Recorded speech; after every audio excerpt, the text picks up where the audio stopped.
Ladies and gentlemen, my name is slicedlime and it is time for the last video in our update video series about Minecraft Java Edition 1.17. This one about all the changes to custom worlds and world definitions. I've tried to split this video in sections depending on which type of a change it is. We'll start with changes to the dimension types, then move into noise settings, talk about new vertical anchors and value providers, feature decorators, features and block state providers, carvers, and then finally wrap up with some other small things, changes to biomes, structure processor lists, and stability and performance. So let's get started with dimension types. World height related values are now exposed for customized worlds through dimension types. The dimension types now have a min y field and a height field. Setting these fields will set the maximum possible value in gameplay in that world, the cutoff, the actual gameplay world height. This in and of itself, as usual with dimension types, doesn't change the generation of the world, only what is the maximum and minimum possible values. What does change the generation of the world is the noise settings. Noise settings already had a height field, but now they also have a min-y field. The setting for the bedrock roof position minimum value is now unbounded, and by default in the vanilla overworld it's set to the minimum integer value. There's some new fields as well. A bunch of boolean fields for toggling some of the preview features are noise caves enabled, which is a boolean, and aquifers enabled, which is a boolean as well. Enabling these will enable the new noise cave system, and enabling aquifers will enable having water-filled noise caves. Note here that there's no further configurability for these at this point. There's also a deep slate enabled boolean which controls whether deep slate generates into the world underneath of y equals 0. Some other noise-related enablers are noodle caves enabled, which enables the smaller noodle caves, and ore veins enabled. This only controls the large ore veins, has nothing to do with the classical small ore nodes. Finally, in noise settings there's also a min surface level field, which controls the level from which surface generation is done, that is, where you can find grass and such. Now, we're going to move into talking about a couple of concepts that have been added and are used across the different styles of definitions for world generation. The first of them is a vertical anchor. A vertical anchor is a new way of specifying heights that relate to world height limits. A vertical anchor is an object with only one field in it. The key of this field will determine its type, and the value is then interpreted differently depending on which type it is. The types are absolute, which specifies an absolute y value, above bottom, which specifies an offset above the minimum y coordinate of the world. A note here is that this is a frame of reference, not a limit. That means that it is perfectly valid to have negative 16 above bottom, which then of course means 16 below the bottom of the world. The final type is below top, which specifies an offset below the maximum y coordinate, and the same thing applies here. You can have negative values to specify values above the top of the world. The other new concept that we're going to talk about is a value provider. Value providers are now used where you used to see uniform float values and uniform int values. The difference here is that you can now specify the random distribution a value should have. Let's begin with floating point values. You can specify them as a constant value, which is either just a float or a constant type and a value field. Now this works exactly like before. You could have just a value instead of a uniform range. The second thing is a uniform value that works just like before. You specify a range and the random value is picked uniformly distributed within that range. Difference here is that the uniform values are specified as min inclusive and max exclusive instead of base and spread. To convert, specify min inclusive as what you used to have as base and max exclusive as the sum and base of spread. The next distribution that you can use is a trapezoid distribution. It has min, max, and plateau fields. And pick values of a random distribution that is triangular on the edges and flat in the center. That means that if you have no plateau, then you get a fully triangular distribution like the ones used for ore types. The final distribution for float providers is a clamped normal. It has a mean, deviation, and a min and max value, and it produces a normal distribution according to the mean and deviation, and clamps it according to the min and max fields. Let's talk about integer value providers. They are very similar. You can specify constants in the same way, and uniform integers work almost the same. The difference here is that you specify min inclusive and max inclusive rather than base and spread. A note here is that for integers, the maximum value is also inclusive. There's also a biased to bottom, which selects a value between a min inclusive and a max inclusive that biases towards the bottom of the interval. There's also a clamped integer provider that takes another integer provider and clamps its output values. Finally, there's a new type called height providers. They work just like int providers, but the input fields are vertical anchors instead of just values. These have many as the same distributions as the float or int ones, but also have some additional ones. So some of the ones that you will recognize are constant ones, uniforms, trapezoids, and biased to bottoms. There's also a very biased to bottom that biases even harder towards the bottom of the interval. Let's move on to feature decorators. Quite a few changes have been done to feature decorator definitions. There are changes to the range decorator configuration. Range decorators now use height providers. There's now only one range decorator as well. The depth average, biased, and very biased range ones have been removed. Instead, you can use the different height providers to get the same random distributions in the normal range decorators. Where you used to use a depth average, you can now use a trapezoid height provider instead, and to convert you will need to specify your old baseline minus your old range for the min, and your old baseline plus the old range minus 2 for the max. This minus 2 accounts for the maximum being inclusive and an off by 1 error. Height map decorators. All height map decorators except height map and height map spread double have been removed. Height maps now have a configuration field for which height map to use instead, and there's a new one, water depth threshold, that checks the height map water depth at the location and discards the placement if it is above the threshold. Change to the dark oak tree decorator that no longer does the height map check, and that is instead done with a height map decorator. The end gateway decorator has been split up. Now it is used in a combination of a chance, square, and height map. And if you want to see this difference in action, you can check the end gateway configuration in the vanilla reference pack. The glowstone blob feature no longer does its own decoration. Instead, it is used with a combination of square and range to place. To see an example of this change, check the glowstone extra feature in the vanilla files. The lava lake feature has now also been split. It is now used with a chance, a square, and a biased to bottom range decorator. Of course, you can see the lava lake in the vanilla files for an example. Water lake decorator has been removed. It is now instead implemented using a combination of chance, square, and range.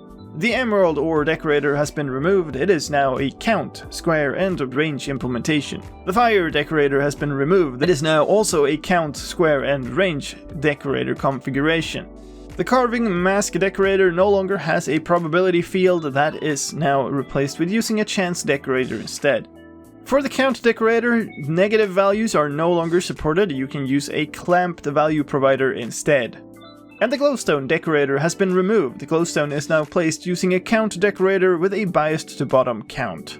There's also a new decorator in this version. It is called Cave Surface. If the incoming position to this decorator is in a cave, it will try to find a surface of the right type. The type is determined by its surface field, which is set to either floor or ceiling. There's also a floor to ceiling search range field that defines how far to search in order to find that surface.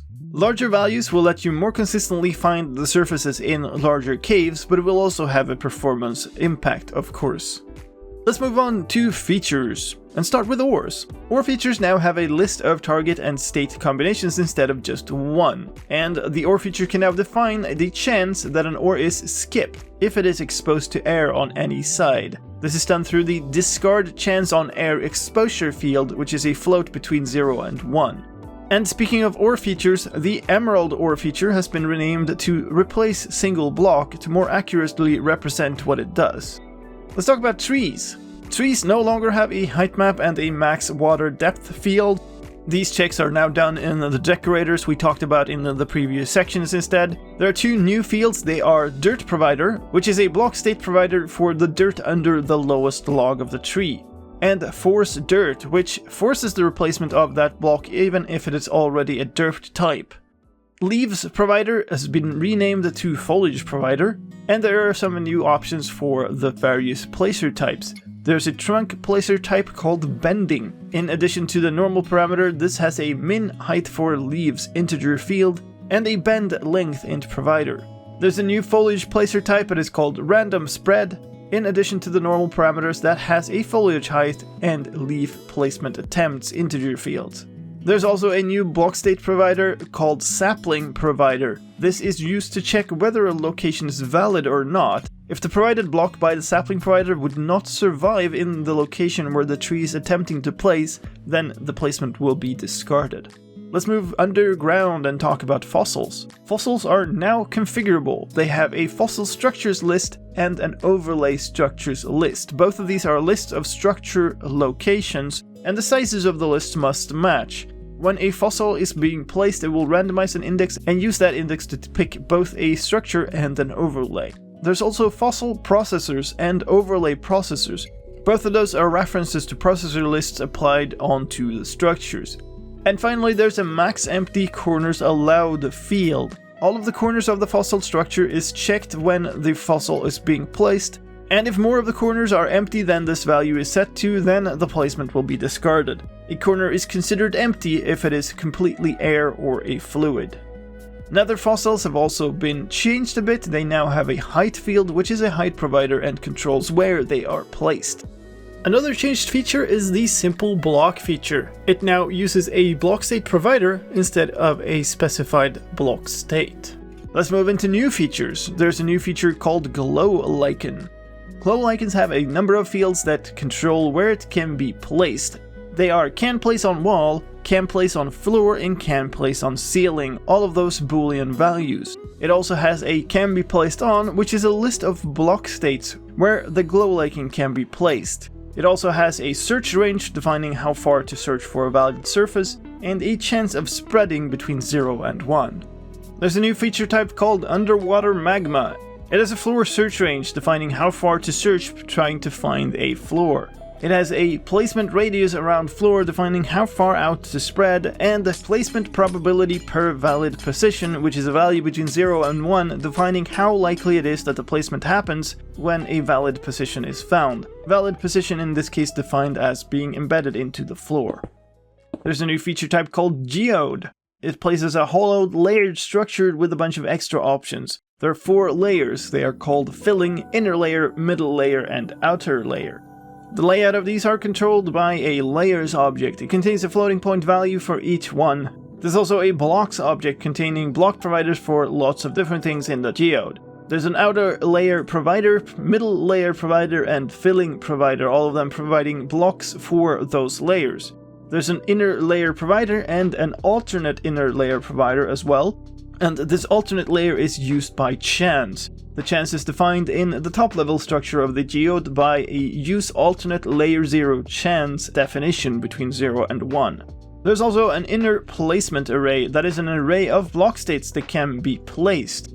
These are also placed on chance controlled by some fields in the geode itself. Use potential placements chance is a field between 0 and 1, controlling the chance that a placement is done. Placements require layer 0 alternate is a boolean controlling whether the placements are only done when the alternate layer is used or always. Geodes also have a couple of block tag references. One is cannot replace, which is a block tag ID for blocks that cannot be replaced by geode blocks. And invalid blocks. Invalid blocks defines a block tag ID for blocks that are counted as invalid. What are the invalid blocks used for? Well, there is an invalid blocks threshold. If the number of invalid blocks counts up to that number, then the geode is not placed. Geodes also have a crack object that defines whether a crack is generated.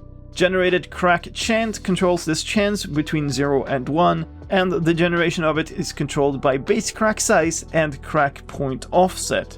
Finally, geodes also have a min gen offset and max gen offset field, as well as a noise multiplier. There are several new features related to the new dripstone. Let's start with the large dripstone. It has a floor to ceiling search range, and then a number of parameters describing the actual shape of the columns. They are column radius, height scale, and max column radius to cave height ratio. It also has two float providers between 0.1 and 10 that are stalactite bluntness and stalagmite bluntness. There's also a wind speed factor controlling how tilted the columns end up. Finally, there's an integer called min radius for wind and a float called min bluntness for wind. Let's move on to the small dripstone configuration that has max placements between 0 and 100, empty space search radius, max offset from origin, and chance of taller dripstone. Final dripstone feature is the dripstone cluster. It also has a floor to ceiling search range, a radius, and a height, but also a height deviation.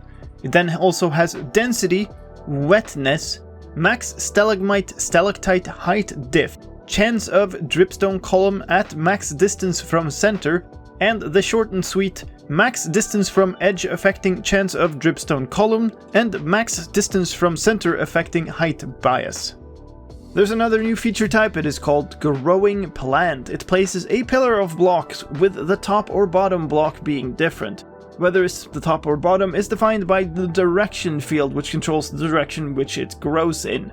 There are two block state providers here. There's a body provider and a head provider. This also has a height distribution, which is a weighted list of int providers used to pick a height. For an example of these, check in the new cave vines or big drip leaves. Another new feature is the vegetation patch. It places a patch of ground and optionally a bunch of features on top of it. It has a surface field deciding whether blocks get placed downwards for the floor or upwards for the ceiling. The size of the patch in the X and Z directions is randomized twice from the XZ radius parameter, which is an int provider. There's also chances for extra blocks sticking out of it, with a chance defined by extra edge column chance, a float between 0 and 1. There's a vertical range field which decides how much the feature is allowed to wander up or down slopes. There's a depth that decides the number of blocks into the ground or ceiling to place. And an extra bottom block chance between 0 and 1, which defines the chance that an additional block of depth is generated. There's a replaceable field, which is a reference to a block tag that defines which blocks are valid for replacement, and a ground state provider, which provides the block state representing the ground that then gets placed. There's a vegetation chance field between 0 and 1, which defines the chance for every surface level ground block to have a feature placed above it, and a vegetation feature for the feature to place if there is any. For examples of this, check out Moss Patch, Clay with the Drip Leaves, or other new patches from the Lush Caves in Vanilla. There's also a new waterlogged vegetation patch feature. It is similar to the vegetation patch and it has exactly the same configuration fields. The difference here is that it tries to waterlog its non-edge surface blocks and only places features in those waterlogged blocks. Another difference here is that we'll try to re-waterlog those features after placing them. Our final new feature type is the root system feature. It places a root system of blocks going upwards until it finds enough free space and then places another feature there. It also decorates the surface it started on with another block. The fields here are root radius for the radius of blocks to place upwards. Root column max height for how many blocks upwards the column can go as a maximum. Root placement attempts for how many attempts to make to find a suitable space for a root block. Root replaceable references a block tag of blocks that can be replaced by roots, and root state provider for the block state of the roots to place. Required vertical space for tree defines the amount of space that is sufficient to stop the search and place the top feature, and the feature field defines that feature to place. Underneath of the feature you also get the hanging roots. They are defined by hanging roots radius for the radius within which to try to place hanging roots. Hanging roots vertical span for how far up or down these roots can be placed. Hanging root placement attempts for how many attempts to make to find a suitable space for hanging roots. And finally hanging root state provider for the block state provider for the hanging roots to place. Speaking of block state providers, there's a new one of them as well. That is the randomized int state provider. That takes the result of another state provider and randomizes an integer state property on that block state. It has a source field, which is the source provider, a property field, which is the name of the block state property to randomize, and values, which is a uniform integer selection for what values to set. Another change for block state providers is that simple block state providers will now preserve the state given when that is a double plant. Let's move on to carvers. Carvers are now configurable. There are different fields for canyon carvers and cave carvers, but all of them have some fields in common. Let's go through those first. There's a debug settings field, allowing you to switch on a debug mode. When in debug mode, all of the carving leaves a special block state as a trace instead of its normal carving function. The fields for these states are air state, water state, lava state, and barrier state. The block states provided here will be placed regardless of any other factors when in debug mode and the carver attempts to place air, water, lava, or a connecting barrier. Note here that the barrier does not reference barrier blocks, but rather it references a solid barrier between a liquid and air. All carvers now also have fields for height. They are Y, which is a height provider where the carver is, and Y scale, which is a float provider. There's also a new field called the lava level, which is a height provider, and an aquifers enabled boolean field. Now let's talk about cave carvers. They have a floor level field between -1 and 1. This defines where in the span of the cave there is a cutoff, which leaves the cave with a flattish floor rather than being fully circular. There's also a horizontal radius multiplier and a vertical radius multiplier field. Canyon carvers are also configurable now. They have a new sub-object called shape that contains a field for the horizontal radius factor, distance factor, float provider, and 2 fields for the vertical radius. They are vertical radius default factor and vertical radius center factor. The default factor adds the radius regardless of where, and the center factor adds the radius depending on where in the height span you are. It also has thickness, which is a float provider, and width smoothness, which is an integer determining how smooth the sides end up being. Canyon carvers also have a vertical rotation float provider field.